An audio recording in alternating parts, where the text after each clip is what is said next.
Assalomu alaykum, hurmatli obunachilar. Kanalimga xush kelibsiz. Sizlarni har doimgidek ko'rib turganimdan xursandman. Bugun darsimiz nima haqida bo'ladi? Bugun darsimiz ingliz tilida oddiygina gaplashishni o'rganamiz, ya'ni zamonlar haqida. Xo'p, bugun darsimiz asosan o'tgan zamon haqida bo'ladi.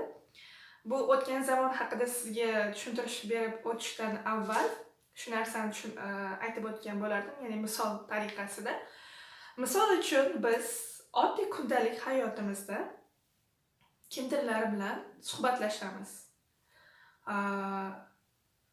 Va bexosdan mana shu suhbatlashish orasida o'zimiz bilmagan holatda o'tgan zamonda, ya'ni o'tib ketgan voqealar haqida, ish harakatlari haqida gapiramiz. Misol uchun kecha qarindoshlarimiz bilan amakimnikida iftorlikda yig'ildik, yoki kecha o'rtog'im bilan uchrashdim, yoki hozirgi zamonda men hozir talaba bo'lib falonchi o'quv yurtida o'qiyapman, yoki hozir men ovqat pishirayapman. Mana shunga o'xshagan hozirgi paytda davrda qilayotgan ish yumushlaringizni aytasiz, yoki kelasi zamon haqida, ya'ni ertaga mana bu ishlarni qilmoqchiman, yoki bir yildan keyin chetga chiqmoqchiman deb mana shunaqa kelajakdagi rejalaringiz haqida yaqinlaringiz bilan va boshqalar bilan bo'lishasiz, gaplashasiz. Umuman olganda o'zingiz bilmagan holda gaplar, ya'ni hozirgi o'tgan zamon va kelasi zamon haqida har kuni gaplashasizlar. Ingliz tilida ham asosan mana shunday gaplashish uchun, oddiygina mana shunaqa to'xtalmasdan, qiynalmasdan gaplashish uchun ingliz tilida ham gaplarni o'tgan zamonda, hozirgi zamonda va kelasi zamonda bemalol ayta olishingiz kerak bo'ladi. Buning uchun esa siz gaplarni o'tgan zamonda qanday aytamiz, hozirgi zamonda qanday aytamiz va kelasi zamonda qanday aytamiz, umuman boshqa zamonlarda qanday aytamiz, mana shu qoidasini, sirini bilib olishimiz kerak. Va mana shuni asosan mavzuni bilsaylik, ingliz tilida o'zimizni fikrlarimizni bayon qilayotganimizda, aytayotganimizda, gaplashayotganimizda mana shunaqa zamonlarda xato qilmasdan bemalol gaplasha oladigan holatga kelamiz. Xullas, bugungi darsimiz o'tgan zamon. O'tgan zamon deganda deb qoidasini aytmayman, shunchaki tushuntirish berib o'taman xolos. O'tib ketgan ish harakatlariga nisbatan o'tgan zamon deyiladi. Misol uchun men kecha qizim bilan bog'larni aylandik. Mana bu kecha bo'lib o'tgan voqea hodisa. Ya'ni o'tgan zamonda bo'lib o'tgan voqea hodisa. Bu endi o'tib ketdi, o'tgan zamon hisoblanadi. Va aynan bugungi darsimiz ham o'tgan zamon haqida bo'ladi. Va o'tgan zamonda bir nechta o'zini vaqt birliklari bor. Har doim biz o'tgan zamon haqida gapirayotganmiz. Kechadan oldingi kuni, 2 kun oldin, 1 hafta oldin, o'tgan yili, 2 oy oldin, qachonki yoshligimda, maktab paytimda, bolaligimda degan gaplarni ishlatamiz. Ya'ni o'sha o'tgan zamonda ishlatilgan vaqt birliklarini. Avvalambor shuni bilib olish kerak. Sizga o'tgan zamon yana ham tushunarli bo'lish uchun hozirgi zamonni sizlarga tushuntirib, hozirgi zamon haqida birorta gapni misol keltirib, keyin o'tgan zamonga aylantiramiz. Misol uchun, I am a pupil. I am a pupil. Men o'quvchiman. Ya'ni I am a pupil deyotgan shaxs, men o'quvchiman deyotgan shaxs hozir o'quvchi bo'lishi kerak. Anida o'tgan zamonda men o'quvchi edim bo'lsa, misol uchun 2 yil oldin men o'quvchi edim bo'lsa, yoki o'tgan yil men o'quvchi edim bo'lsa, I was a pupil. 2 years ago. Demak, men o'quvchi edim. Men o'quvchi edim 2 yil avval. Yoki ular bog'da. Hozir ular bog'da deb gap tuzamiz. They are in the garden now. Ular hozir bog'da. Endi kecha ular bog'da demoqchi bo'lsam, they were in the garden yesterday.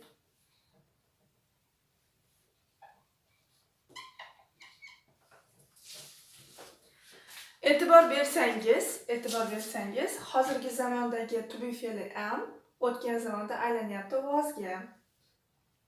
Yoki hozirgi zamonda ishlatilayotgan are o'tgan zamonda aylanyapti were'ga.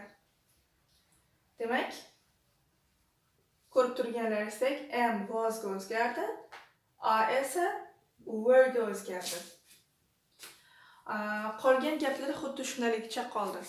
Endi hozir kimdir yangi kirgan bo'lsa, kanalga, mana shu darsga maslahat berardim, oldingi darslarni ham kuzatishni. Sizga hozir biroz qiyin tuyulishi ham mumkin, lekin siz darslarni boshidan kuzatib borsangiz, hech qanday sizga qiyinchiligi qolmaydi. Chunki har bitta dars bir-biriga zanjirdek bog'langan bo'ladi. Gaplar tuzilishi, qanday kelishi, mana shunaqa demak sizga oson bo'ladi. Xullas, e'tibor bering.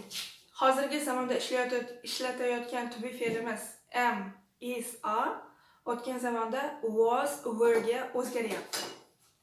Demak, was, were'ga. Hozir yana bitta misol chizishim mumkin. I am 20 years old now. Hozir men 20 yoshdaman. But I was 9 years old 11 years ago. Lekin 11 yil oldin men 9 yoshda edim. Qalay, yoshligimga o'xshab ketar ekanmi? Xo'p, mana shunday misol keltirishingiz mumkin. Demak, am, is, are to be fe'lini o'tgan zamonda was, were'ga aylanyapti. Yoki biz hozir xursandmiz. We are happy now. Lekin kecha xafa edik. But we were sad yesterday. Biz kecha xafa edik. Mana shunday gap tuzishingiz mumkin. Bu o'tgan zamonda gap tuzayotgansa oddiygina bir qismi edi xolos. Endi asosiy qismiga, ya'ni asosiy fe'lda sizga o'tgan zamonda qanday gaplar tuzilishini ko'rsataman. Kelinglar, oddiygina qilib clean degan so'zni olaylik. Clean bu tozalamoq. Va mana shu clean degan so'zni o'tgan zamonga aylantiramiz. Ya'ni hozirgi zamonda qanday bo'lishi mumkin? I clean my car every day. I clean my car every day. E'tibor bering. Men tozalayman mashinamni. Demak, har kuni. Men mashinamni har kuni tozalayman. Endi mana shu tozalayman degan so'zni o'tgan zamonda aylantirib chiqamiz. Demak, e'tibor bering qanday o'zgarar ekan. I cleaned my car yesterday. Xo'p, endi e'tibor bering. I cleaned my car yesterday. Albatta, every day degan vaqtni yesterday ga o'zgartirdim, chunki biz o'tgan zamon haqida gap tuzyapmiz, ya'ni simple past tense haqida. Va vaqtni o'zgartirishga majburman. Endi e'tibor bering, fe'l qanday o'zgarishga uchradi. Demak, oddiygina o'tgan zamonda fe'lga ed qo'shimchasini qo'shar ekanmiz, xolos. Ya'ni men tozalayman har kuni mashinamni bo'lsa, o'tgan zamonda esa o'sha dim degan ma'noni. Ya'ni men tozaladim, tozalab bo'ldim. Mana shunaqa qo'shimcha sifatida qo'shilib, fe'lni, ya'ni gapni o'tgan zamonga aylantirib yuborar ekan. Va kelar buni boshqa olmoshlarda ham qanday tishlanishini, o'tgan zamonda fe'l qanday tishlanishini ko'rib chiqamiz.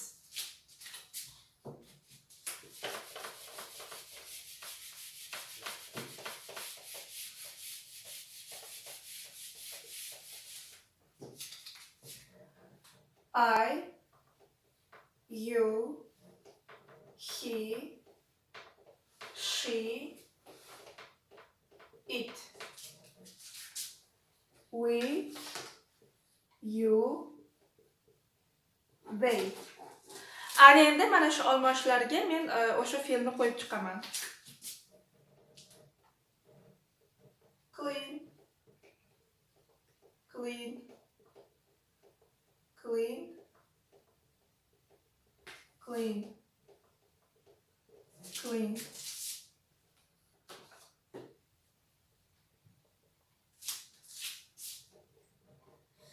Easy, easy, easy.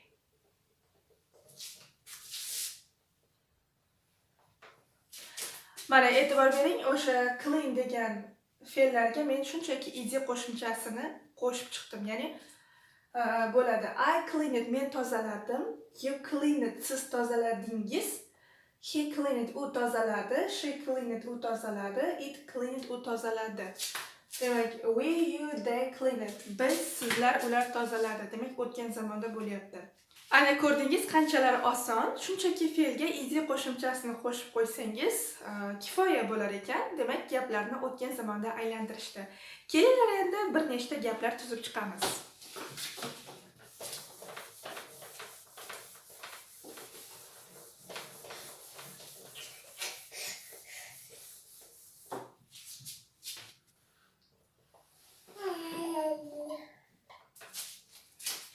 Demak, e'tibor bering.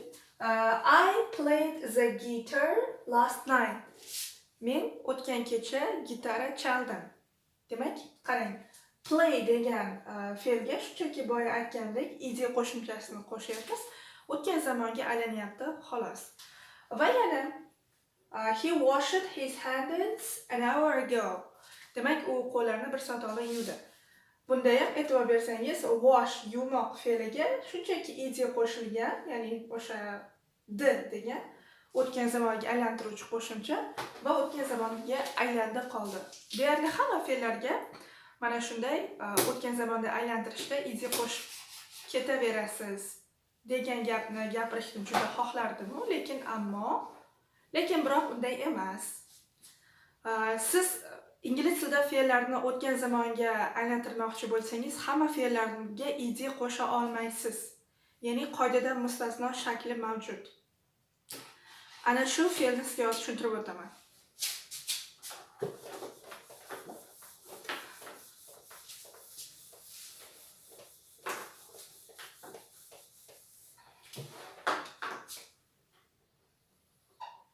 Ya'ni aytmoqchi bo'lganim, siz ingliz tilida gaplarni o'tgan zamonga aylantirayotganingizda o'sha fe'llarga id qo'shasiz dedim. Bunda hamma fe'lga qo'shilavermaydi. O'tgan zamonga aylantirishingizda ular tayyor o'tgan zamonga aylantirilgan holati bor. Xuddi Fotima va Zuhraga o'xshab.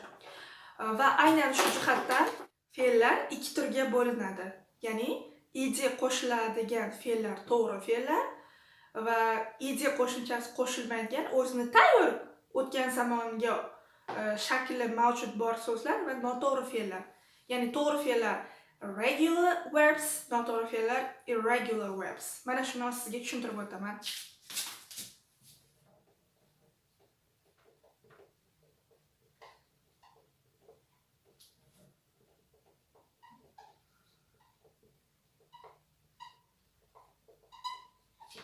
Demak, regular, irregular verbs. Misol uchun, regular verbga misol uchun play, clean,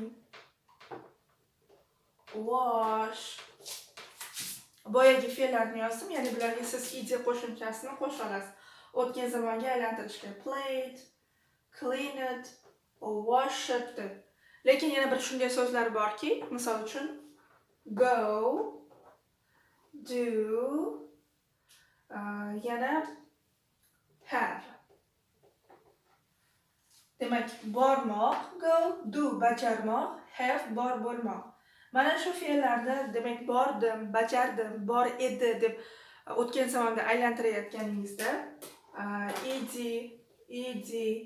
ed qo'shimchasini qo'shsangiz juda katta xato qilasiz. Bu fe'llarga unday qo'shimcha qo'shilishi man etiladi, sababi ularning tayyor o'tgan zamonga aylantirilgan holati mavjud. Xato. Ya'ni went, did, had. E'tibor bering. Go ni o'tgan zamon, ya'ni bormoq, bordi. Bajardi, bajardim yoki bajardik. Bor bo'lmoq, bor edi, had. Do, did, have, had, go, went. Mana bunaqa fe'llarni bir talaygina ro'yxati mavjud. Siz uni noto'g'ri fe'llardan ajratib olishingiz uchun, ya'ni noto'g'ri fe'llar to'g'ri fe'llardan ajratib olishingiz uchun faqatgina o'sha noto'g'ri fe'llarning ro'yxatini yodlaysiz xolos. Va bu noto'g'ri fe'llar ro'yxatini video so'ngida ham qoldiraman va shuningdek Telegramdagi kanal va gruppaga ham tashlab qo'yaman. Bemalol kirib ko'rib foydalanishlaringiz mumkin bo'ladi. Kelar endi mana shu noto'g'ri fe'llar bilan ham o'tgan zamonda gap tuzamiz.